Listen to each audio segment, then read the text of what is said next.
مثال کے طور پر جب کوئی گھر بنایا جاتا ہے تو پہلے اس کا نقشہ تیار ہوتا ہے. تو کیا یہ کائنات اچانک سے بن گئی؟ لازم ہے کہ کوئی ایک ایسی شخصیت ہے جس نے اس کائنات کو بنایا ہے اور اسے کنٹرول کرتا ہے. اور بائبل مقدس بتاتی ہے کہ وہ خداوند خدا خدائے خالق ہے. اور بائبل مقدس بتاتی ہے کہ وہ خداوند خدا خدائے خالق ہے. اور اس تخلیق کے بہت سارے ثبوت ہیں. جب ہم اس کائنات کو دیکھتے ہیں تو انہیں سمجھتے ہیں. مثال کے طور پر اس زمین پر بہت سارے انسان بستے ہیں، لیکن چاہے وہ کسی رنگ، نسل اور قوم سے تعلق رکھتے ہوں، ان سب کی 2 آنکھیں، 2 کان، 1 ناک، 2 نتنیں اور 1 منہ ہے، اور چہرے کی بناوٹ بھی ایک ہی ہے. اسی طرح جانوروں کے بھی چہروں کی بناوٹ ایک جیسی ہے. ہاں، چہروں کے سائز ان کے مختلف ہو سکتے ہیں، لیکن بناوٹ ایک جیسی ہے. مثال کے طور پر ہاتھی کی ایک سونڈ ہے اور لمبی سی ناک ہے، لیکن اس کی بناوٹ ایسی ہے کہ وہ آنکھوں کے اوپر نہیں اور نہ ہی منہ کے نیچے ہے، چہرے کے عین درمیان میں موجود ہے. اور سونڈ چہرے کے درمیان میں ہے اور اس کے بھی 2 نتنے ہیں. اور ہر جاندار کی ناک چہرے کے درمیان میں ہے اور اس کے 2 نتنے ہیں، چاہے وہ سمندر کی مچھلی ہے یا ہوا کے پرندے.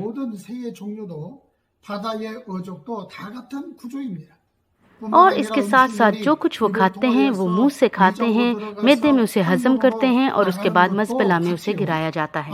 اسی طرح نر اور مادہ کے ملاپ سے نئی نسل ان کی بڑھتی ہے.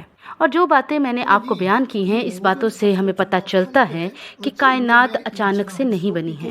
اور نہ صرف انسان بلکہ تمام جاندار، تمام جانور، ان سب کے چہروں کی بناوٹ ایک جیسی ہے، جو اس بات کی گواہی دیتی ہے کہ ان سب کو بنانے والا صرف اور صرف خداوند خدا ایک ہی ہے. اگر بہت سارے خدا ہوتے تو تمام جاندار ایک جیسے نہ ہوتے اور ان کے چہروں کی بناوٹ بھی ایک جیسی نہ ہوتی، بلکہ ان کی آنکھیں مختلف ہوتی، ان کے چہروں کی بناوٹ مختلف ہوتی. اور ان سب باتوں کے ساتھ ساتھ جو تمام سولر سسٹم ہے وہ بالکل کسی غلطی اور کوتاہی کے بغیر بالکل صحیح چل رہا ہے. بالکل ایسے ہی، کیونکہ زمین پر رہنے والے انسان چاند کی غیر موجودگی میں اس زمین پر نہیں رہ سکتے، کیونکہ چاند زمین کے گرد گردش کرتا ہے اور اس کا فاصلہ زمین سے بالکل اتنا ہی ہے جتنا اس کا ہونا چاہیے کہ زمین پر رہنے والے انسانوں کو اس سے کوئی نقصان نہ پہنچے. اور جس مقام پر خداوند خدا نے اس وقت چاند کو رکھا ہے، اس کی وجہ سے سمندر کے اندر مد و جزر پیدا ہوتے ہیں، اور انہی لہروں کی وجہ سے سمندر اپنے آپ کی صفائی کرتا رہتا ہے. اسی لیے اس کائنات کی ہر چیز خدا نے ایک مقصد کے ساتھ، ایک بھید کے ساتھ، مصلحت کے ساتھ بنائی ہے. بہت افسوس کے ساتھ کہنا پڑتا ہے کہ بہت سارے ایسے لوگ ہیں جو خداوند خدائے خالق پر ایمان نہیں رکھتے. ہمیں ایمان رکھنا چاہیے کہ خداوند خدا ہی خدائے خالق ہے، قادر مطلق ہے، جو اس دنیا کا بنانے والا ہے اور اس دنیا کو کنٹرول کرتا ہے، اور وہ اپنی قدرت کا احساس اس تخلیق کے ذریعہ سے کراتا ہے.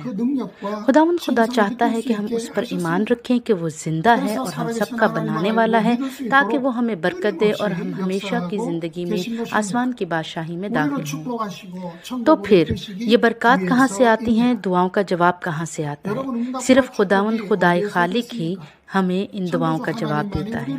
خداوند خدا ہمارا باپ ہے، وہ ہمیں اچھی طرح سے جانتا ہے اور وہ چاہتا ہے کہ ہم اس پر ایمان لائیں تاکہ وہ ہمیں برکت دے اور ہماری دعاؤں کا جواب دے. دوسری بات جو ہے کہ خداوند خدا کہتا ہے میں جو ہوں سو میں ہوں، یعنی وہ ازل سے ہے اور ہمیشہ تک رہے گا. خداوند خدا کیسے ازل سے موجود ہے اور وہ کیسا دکھتا ہے؟ خداوند خدا وقت سے بعید، اس کی قید سے باہر، ازل سے ہے اور ہمیشہ تک ہے اور ہمیشہ رہے گا. خروج اس کے 3 باب میں خدا نے موسیٰ کے ذمہ داری لگائی کہ وہ بنی اسرائیل کو مصر کی غلامی سے نکال کے لے کے جائے.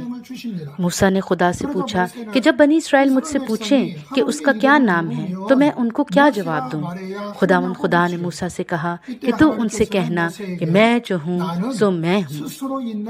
میں جو ہوں سو میں ہوں کا مطلب ہے کہ نہ اس سے پہلے کبھی کوئی تھا اور وہ ہمیشہ تک ہے، نہ اسے کسی نے تخلیق کیا، بلکہ وہ خود خدائے خالق ہے، کامل خدا ہے اور ہمیشہ سے ہے اور ہمیشہ تک رہے گا. خداوند خدا کو کسی نے تخلیق نہیں کیا، بلکہ وہ خود خداوند خدا خالق ہے اور وہ ایک کامل خدا ہے. اور خداوند خدا روح ہے. وہ آنکھوں سے دکھائی نہیں دیتا۔ یہ دنیا ایک 3 ڈائمینشنل ورلڈ ہے جو آنکھوں سے دکھائی دیتی۔ روحانی دنیا 4 ڈائمینشنل ورلڈ ہے جو عام آنکھوں سے دکھائی نہیں دیتی۔ ایک روحانی دنیا ہے۔ خداوند خدا ایک خوبصورت پاک نور ہے، اس کو اپنی لپیٹ میں رکھتا ہے۔ پہلا یوحنا اس کا پہلا باب اس کی 5ویں آیت میں لکھا ہے، خدا نور ہے اور اس میں ذرا بھی تاریکی نہیں۔ اور یوحنا رسول کی انجیل پہلے باب پہلی آیت میں لکھا ہے، ابتدا میں کلام تھا اور کلام خدا کے ساتھ تھا اور کلام ہی خدا تھا۔ یہ آیات اس بات کو ظاہر کرتی ہیں کہ خداوند خدا ابتدا سے پہلے ایک خوبصورت آواز اور ایک خوبصورت نور کی مانند ہے۔ اس کا وجود ایسے نور کی مانند ہے جس میں اس کی آواز کی گرج ہے، ایسی گرج جو کائنات کی بنیادوں کو ہلا دے۔ ایسی آواز جس نے اس کائنات کو بنایا۔ خدائے خالق نے ابتدا سے ہی انسان کو اس تمام کائنات کو بنایا ہے۔ اگر آپ اس سے پہلے بت پرستی کرتے تھے یا بتوں کی پوجا کرتے تھے اور خدا کے وجود سے بے خبر تھے تو آج وقت ہے کہ آپ توبہ کریں اور خدا کی طرف پھریں اور زندہ خدا پر ایمان لائیں۔ جیسا کہ میں نے بتایا کہ خداوند خدا خدائے خالق ہے اور وہ ازل سے ہے اور ہمیشہ ہمیشہ تک رہے گا۔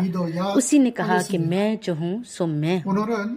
اسی طرح جب ہم خداوند خدا کے بارے میں تفصیل سے جان لیتے ہیں تو ہم اس سے اور زیادہ قریبی رشتہ بحال کرتے ہیں اور اس کے ساتھ منسلک ہو جاتے ہیں کہ پاک رفاقت میں قائم رہتے ہیں۔ مجھے امید ہے کہ آپ نے آج کے اس کلام سے بہت برکت پائی کہ خدا نے ہمیں تخلیق کیا، ہمیں اس زمین پر رکھا اور وہ ہماری زندگیوں کو کنٹرول کرتا ہے۔ میری دعا ہے کہ آپ سب خداوند کے خوف میں رہیں، اس پر ایمان لائیں اور اس پر بھروسہ کریں اور اس سے برکت پائیں۔ دعا کریں گے اور جو بیمار ہیں وہ اپنی بیماری والی جگہ پر ہاتھ رکھیں اور ایمان سے دعا کو حاصل کریں تاکہ وہ شفا پائیں۔ اے محبت سے بھرے خدا، آج جتنے لوگوں نے تیرا پاک کلام سنا ہے تو ان سب کے ساتھ ان کی تمام بیماریاں خداوند یسوع مسیح کے نام میں جاتی رہیں، تمام کمیاں کمزوریاں جاتی رہیں اور خداوند ان کے دلوں کی مرادوں کو پورا کر۔ خداوند یسوع مسیح ناصری کے نام میں تمام تاریکی کو اور گندی تاثیروں کو ڈانٹتا ہوں کہ نکل جاؤ۔ پاک روح کی آگ کے وسیلہ سے، پاک روح کی آگ کے وسیلہ سے، پاک نور کے وسیلہ سے، پاک روح کی آگ کے وسیلہ سے، پاکیزگی، شفا، برکت، رہائی۔ اے باپ، تیرا فضل چاہتا ہوں، تیرا رحم چاہتا ہوں۔ تمام بیماریاں اور کمزوریاں جاتی رہیں، سر کی چاندی سے پاؤں کے تلوے تک تمام بیماریاں جاتی رہیں۔ دیکھ نہیں سکتے دیکھنے لگ جائیں، جو سن نہیں سکتے سننے لگ جائیں، گنگے بولنے لگیں، لنگڑے چلنے لگیں۔ قوت دے، طاقت دے اے خدا، سب کو مکمل پاک کر اور رحم کر۔ خاندانوں کے لیے، گھرانوں کے لیے تیری سلامتی، برکت اور صحت مانگتے ہیں۔ ایک کی حفاظت کر، سلامتی بخش، کام میں، کاروبار میں برکت بخش۔ اے باپ، تیرا شکر ادا کرتے ہیں، مانگ لیتے ہیں تیرے پیارے بیٹے خدا یسوع مسیح ناصری کے نام میں، آمین۔